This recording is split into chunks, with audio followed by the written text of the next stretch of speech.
cuando el monitor plástico aparece, todavía había una crítica, no porque la crítica importe demasiado, sino por el hecho de difundir lo que pasaba en artes visuales. Después de todo el tiempo que el monitor ha venido trabajando, en estos momentos prácticamente la divulgación, la crítica de arte es inexistente. ¿Qué pasó ahí en el Uruguay en todos estos años? Primero déjame aclararte. Dale. Lo fundamental es que apareciera algo como el monitor plástico. Y lo más deslumbrante es que no sé cuántos años después, pero yo llevo unos cuantos, todavía siga. Sé que es con dificultades, contra viento y marea, pero es así.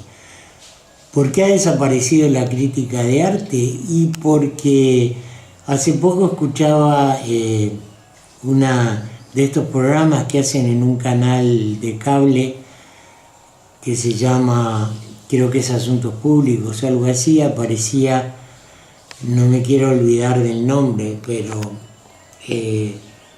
Paula Delgado diciendo que a los medios las artes visuales nunca le interesaron demasiado.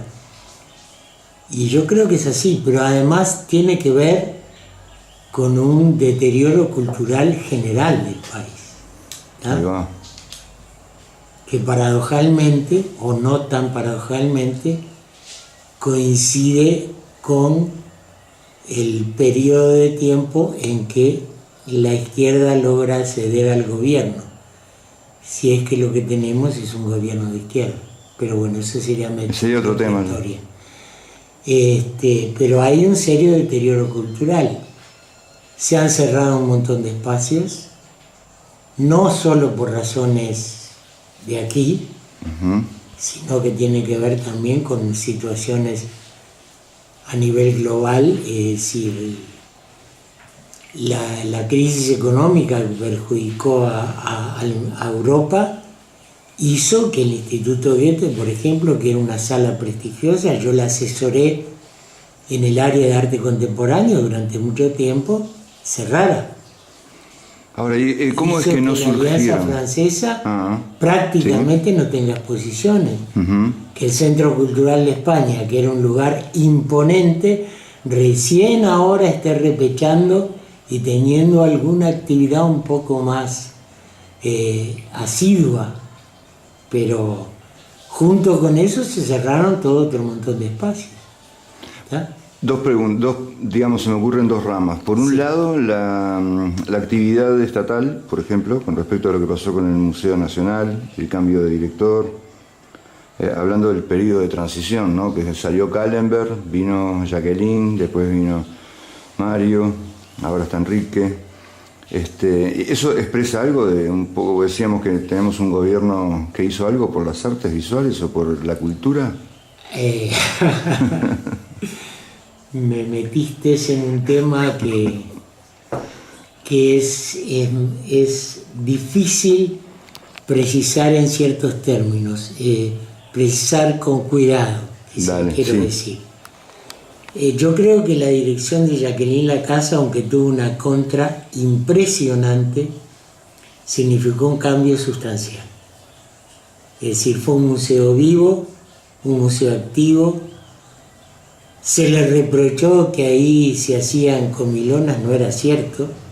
Ella alquilaba el museo para eventos sociales. Sí.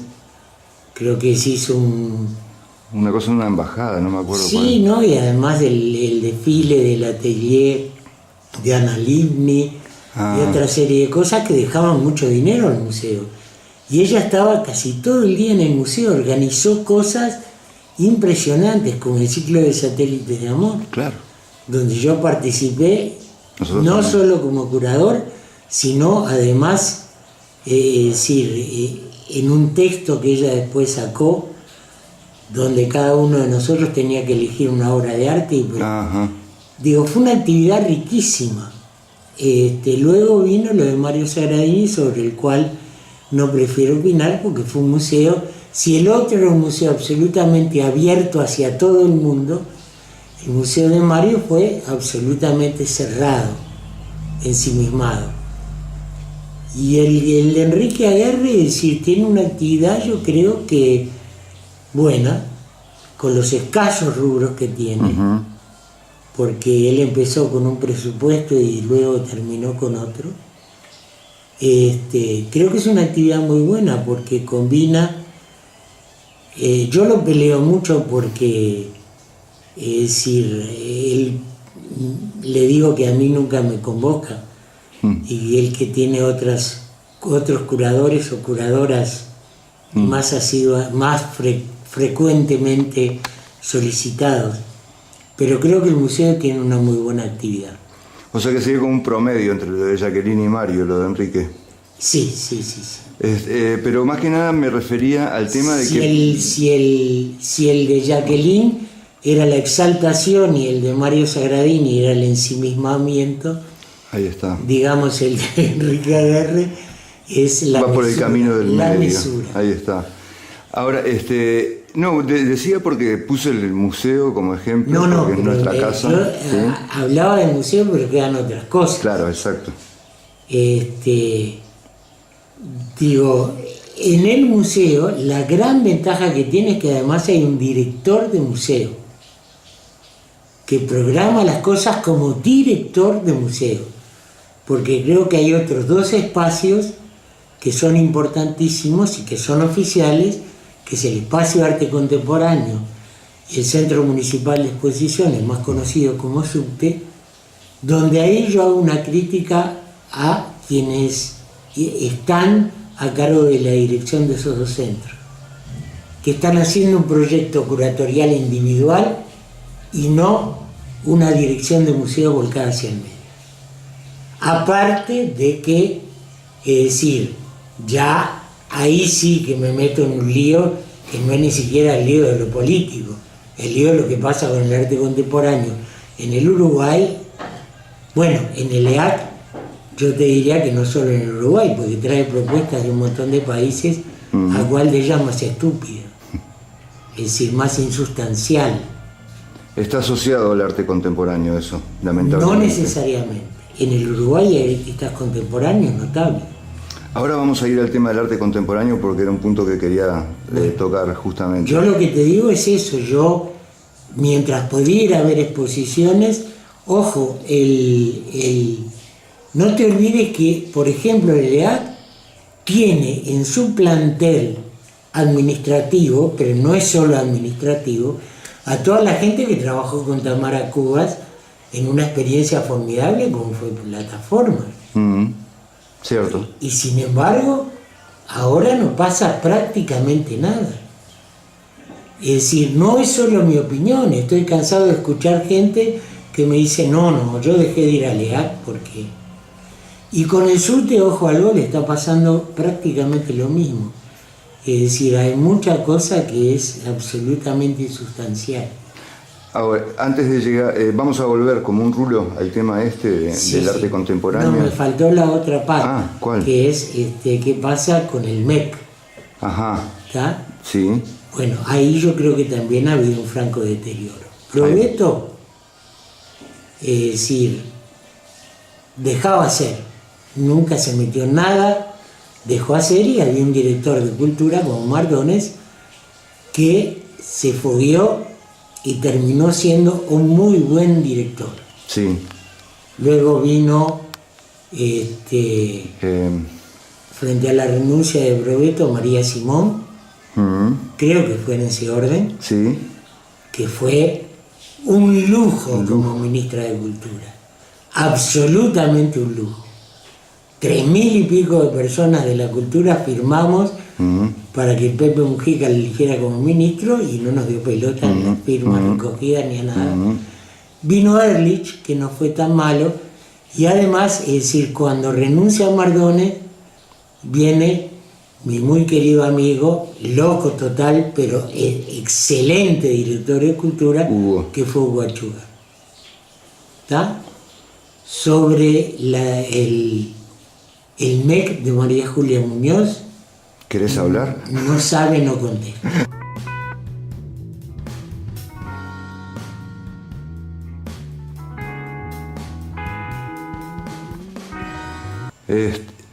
El tema ese, bueno, eso es la política, ¿no? Del gobierno. Y eso, en definitiva, también es una muestra de deterioro que hemos vivido, por lo menos en los últimos docenas de años, vamos a decir. Sí. Entonces, porque además, es decir, la izquierda vino con un discurso que a mí me parece absolutamente ridículo, que es la confrontación. La izquierda vino con un discurso bastante ridículo, que es la supuesta confrontación entre alta cultura y cultura popular. O cultura antropológica. Entonces, yo me acuerdo de que mi primer viaje a Alemania, yo pregunté bueno, la senilidad no es casual, en Frankfurt, cómo había tanta cantidad de subvenciones estatales para las artes visuales, y una curadora me dijo, bueno, porque es la que los necesita. El teatro no lo necesita, la ópera en Alemania no lo necesita, el cine, incluso la música mucho menos necesita, la música, el ballet, es decir, dice, las artes visuales es un lenguaje, una forma de comunicación más compleja, más difícil, y por eso el Estado Nacional y los distintos, no sé cómo se llaman, estados que conforman la República Federal, es que se encarga de eso. Y bueno, gracias a eso Berlín ha pasado a ser, es decir, el eje Berlín-París le disputa la hegemonía a Nueva York, claro, Chicago, es decir, gracias a todo el empuje que tuvo en Alemania. ¿Y que entonces qué pasó acá? Como estamos en la tangente de la periferia, por decir algo, no le dan bola y que se extinga, que los artistas vayan a trabajar al exterior. Sí. Parece que esa fue la política. Esa es la que queda. O si no, yo tengo una extensa, desde que fue alumno particular mío de matemáticas, una extensa relación de amor-odio con Fernando López Laje. Pero dijo una cosa, decir que yo creo que tiene razón. Nos falta en el circuito de las artes visuales el campo, como le gustaba decir a Jacqueline Lacasa. Vivimos puteando en los boliches, perdón por la grosería, pero eso sí, no hay otra manera de decirlo. Y hemos perdido el impulso que nos llevó, por ejemplo, en el periodo de la dictadura, a tener una sobrevivencia cultural prodigiosa. Y a que cuando vuelve el gobierno democrático aparezca una generación de artistas impresionantes, que claro, es decir, como los viejitos nos dedicamos a añorar los 60 y lo que era el arte abstracto de los 60 y lo que era esto, y te acordás, Hilda López y Espínola Gómez y Américo Espósito, no nos dedicamos a promover eso y bueno, yo me dediqué a muerte, es decir, más bien, pero era toda una oleada de gente, Eduardo Cardoso, Claudia Anselmi, Marcelo Legrand, Fidel Esclavo, Martín Mendizábal, es decir, que venía Fernando López Laje, Álvaro Pemper, yo que sé, venían con Daniel Borlandelli, que se fue a Estados Unidos, pero que era notable, venían con una capacidad de acción y de trabajo impresionante. Y eso es decir, en vez de sentarnos a discutir, como me dijo una artista paraguaya que estuvo brillante, tuvimos a Stroessner 40 años, ahora vamos a demorar 40 años en darnos cuenta que se murió y 40 años más en preguntarnos qué hacemos. Nosotros también. Estamos en esa. Sabíamos que iba a pasar eso, ¿no? Pero nunca de esta manera. No, pero que nunca, cuando vuelve la democracia, que había un gobierno favorable a la cultura. Por supuesto. Y a la pintura más. Porque yo, a las artes en general, yo con Sanguinetti podré tener un montón de discrepancias en otro plano. Pero en el plano de cultural. José María Sanguinetti como personaje de la cultura, Julio María. Eso es indiscutible. Julio María. Como personaje, perdón, no sé cómo lo bauticé. José. Julio María. Es indiscutible. ¿Está? Sí, por supuesto que es indiscutible. Sí. Y bueno, junto a su esposa.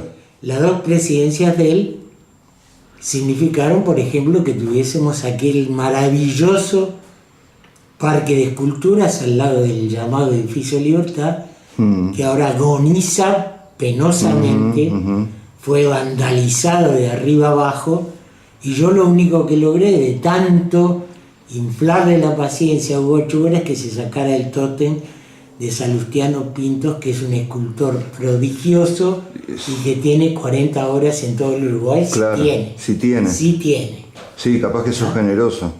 Lo que estamos, en definitiva, dándonos cuenta de que no es tanto un problema de políticas estatales, sino más bien de las personas que las llevan adelante. No, yo tengo un firme, ahora que soy orejano, es decir, que no pertenezco más a ningún sector político, y me siento orgulloso de serlo, porque durante mucho tiempo dije, ay no, yo tengo que ser de tal, porque si no soy de tal, capaz que sos un traidor. Tal. Y bueno, si gana tal, que se joda. Más bien.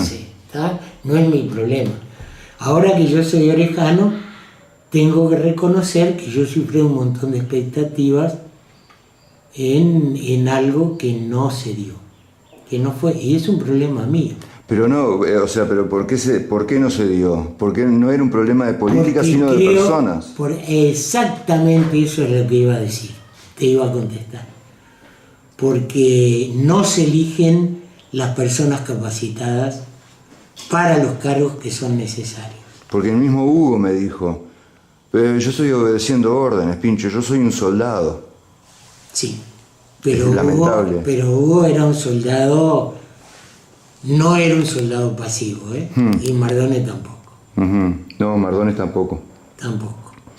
Evidentemente que hay una política entonces por contra, porque en definitiva si esas personas que son las que rescatamos como valor, también Jacqueline, etcétera, no pudieron hacer las cosas es porque tenían una tranca que los impedía, obviamente. No, Jacqueline no tuvo esa tranca y así le fue. Pero la desfenestraron. Y pues, claro, por no respetar los vericuetos del poder. Es una política, una contrapolítica de hecho, lo que está pasando. Es una política de obediencia.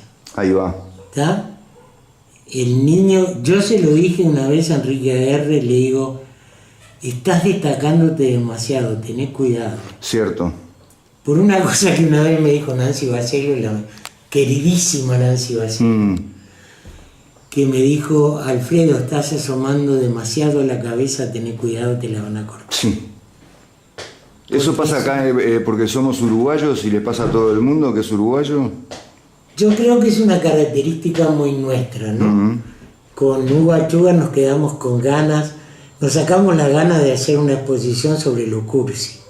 ¿Sobre? Lo cursi. Ah, lo cursi. Pero nos quedamos con ganas de hacer una exposición sobre la envidia, que yo creo que es el sentimiento nacional. Wow. Yo qué sé, si me operan de las cataratas algún día la podemos concretar. Ojalá. Digo, ojo, mirá que más allá de mis nanas, es decir, vengo batallando contra una enfermedad que es jodida, es decir, un cáncer que ya gané y otro que estoy peleando. No le tengo miedo a la palabrita, por eso la uso. He elaborado bastante. Qué bueno. He escrito para gente que me lo ha pedido. Vamos a publicarlo. La última es lo de Luis Ibarra. Y el año pasado concreté que esa es otra de mis obsesiones, espero que más adelante me lo preguntes, en la Casa de la Cultura de Mercedes, una exhibición sobre escultores y hacedores de objetos 22, donde estaba casi todo el mundo. Mautone la vio y me dijo, esta posición es una pauta también de lo que pensamos con relación al resto del Uruguay. Dice, esta posición tiene que verse en Montevideo. Es muy buena. como es muy buena hay que mostrarla en Montevideo. Entonces, no, quería retomar el hilo de la otra cosa con respecto a ya entendemos o no nos sorprende de que haya desaparecido no solo la crítica, sino la intelectualidad o la intelectualización del fenómeno plástico. Bueno, eso tiene también mucho que ver con, no lo digo yo, lo dice gente mucho más capacitada que yo, como Frederick Jameson y Al Foster, dos teóricos norteamericanos que yo venero, que dicen que la posmodernidad como entidad ideológica fue nefasta, porque dijo, este es el fin de... El vale todo es. Esto es el fin de todos los relatos y de todo análisis crítico. Ahí va. Entonces, como nada podía ser criticado, porque todo era lícito, el arte contemporáneo terminó en vertientes que son intolerables. Vamos a ir a eso un poquito ahora, entonces, profundiza eso. Y además desestimuló el análisis crítico. Que coincidas o no coincidas, yo creo que siempre es necesario. Ahí está. Entonces, ¿hoy en qué se basaría la crítica? Si el análisis crítico es respetuoso, porque hay análisis críticos que son muy pedantes, muy soberbios, y que se olvidan que en última instancia, más allá de éxitos, fracasos o aciertos o consecuencias, lo que hace un artista es casi siempre, no siempre, un acto de amor. ¿Está? Entonces lo tenés que pensar primero para a partir de ahí poder respetar, es decir, y después de respetar, cuestionar. Ahí está, pero entonces, ¿cuáles serían los criterios actuales para hacer un análisis crítico de este vale todo que es el arte contemporáneo? Yo creo que ahora más que el análisis crítico es una cosa que yo venía haciendo en los últimos tiempos, mientras laburé en Postdata y en Brecha. No lo hice cuando trabajé en Marcha, ahí era un crítico químicamente puro, que era preocuparme más por y otra cosa que hago cuando escribo textos de catálogo. Preocuparme más por divulgar y por hacer comprender, sin decir usted acá tiene que ver tal cosa, usted acá... Claro. No, ayudar a que abramos la cabeza. Eso me preocupa muchísimo más que demostrar cuánto sé, cuántos libros leí y qué culto que soy. Me interesa que la gente entienda. Bueno, pero ¿qué es lo que tendría que entender la gente ahora, por ejemplo, en esta situación? No, todavía queda buen arte uruguayo, queda. En el sentido del arte no contemporáneo, como definición. Y bueno, eso es decir, no es un problema. En el Uruguay se agrava porque nosotros tenemos el afán de imitar y casi siempre no imitamos demasiado bien. Imitamos tarde y mal. La segunda vez que yo fui a Alemania, mirando una feria de arte donde están las galerías más conspicuas, término viejísimo, pero quiere decir más, me sale un término portugués que no va a entender. ¿Cuál sería? Requintadas, más del mundo, era... Podemos decir reputadas. Ahí está, que me suena feo, pero bueno. Era en el 80% de una... Es decir, Elio Itizija dijo una vez que una obra, que es un tipo que yo veneré y sigo venerando, dijo una vez que una obra de arte puede irritar, puede conmover, puede provocarte lo que vos quieras. Lo único que no puede despertar es indiferencia. Ahí está. Y en esa feria de Berlín yo dije, el 80% no me produce nada. Me genera la más profunda y absoluta indiferencia. Y entonces estaba tomando una bebida en la cafetería de la feria y dije, mi Dios, aunque yo no creo en Dios, pero bueno, Dios mío, pensar que esto dentro de 5 años va a pulular por todo Montevideo. No, acá hay jóvenes que no empezaron imitando a nadie y fueron notables. Y son notables. Yo acompañé, digo, lo pongo como ejemplo no porque sea el único, sino porque me viene bien a lo que estoy hablando. Dale. Yo acompañé a Pablo Uribe cuando hizo la primera exposición en la Alianza Francesa con un texto. Ajá. Y yo dije, este loco es un artista difícil, no siempre entendido. Uh-huh.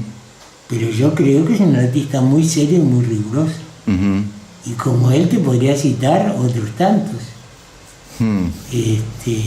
Digo, creo que además hay un problema de formación, ¿no? Eso es obvio. Uh-huh. El Instituto Escuela de Bellas Artes, aunque he logrado tener una relación relativamente amistosa, no forma gente. No forma gente. Y los talleres digo, el FAC está medio, la Fundación de Arte Contemporáneo está medio Uh-huh. desinflado, pero si hubo 2 centros formativos que dieron gente, uno fue el FAC, con muchas cosas malas, pero con muchísimas cosas muy buenas. Uh-huh. Estoy hablando de Manu Rodríguez, estoy hablando de Fabio Rodríguez, Uh-huh. estoy hablando de Santiago Velasco, estoy hablando de Paula Desgado, de Dani Umpi, de Martín Sastre,